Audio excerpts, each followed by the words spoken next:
hapa nyumbani. Hakuna tunachokiacha hivi sasa. Kama kombe hilo tumesema hivi, tumekubaliana wana Simba, kwanza hakuna mtu yoyote wa kuingilia shughuli hii. Shughuli tuachie sisi na hii shughuli, kwa sababu tunabaki sisi. Tunasema yoyote ambaye ataitia mkono na sisi tunamtilia mguu, yani mkono kwa mguu, ni kuhakikisha ubaya ubwela. Na watu wamekutana na balaa kubwa, watu wanaonyesha kwa kwanza uongozi Dalali mpaka sasa hivi toka jana usiku hajatoka uwanjani. Mzee Dalali wanamjua, na Dalali ameshaushika ubaya ubwela. Waarabu wanajitekenya wenyewe, wanatupa irizi, wanaziokota, wanatuonesha irizi zao. Sisi tunasema huo ni ubaya ubwela, na wameshaanza kujitekenya. Maana yake hata wachezaji wao, sijui kuna Osama, sijui kuna nani, hatutaki kujua. Hapo tunaamini kabisa wachezaji wote ambao wako ndani ya kikosi cha Simba tunachukua kombe hili kupitia wao. Ubaya na unyama mwingi inatosha.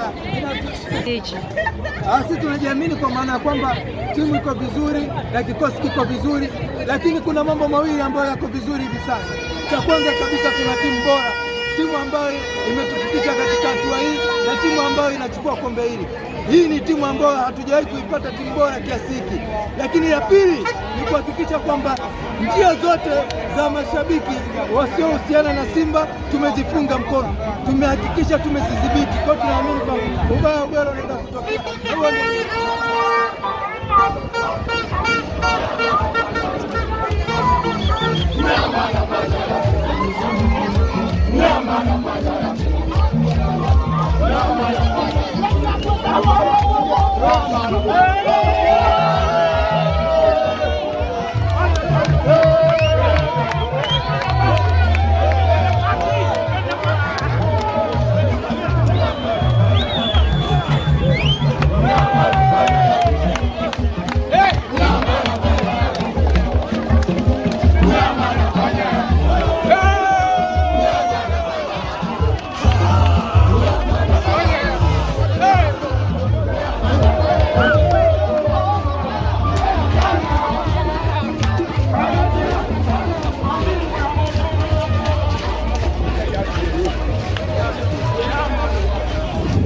Hapana.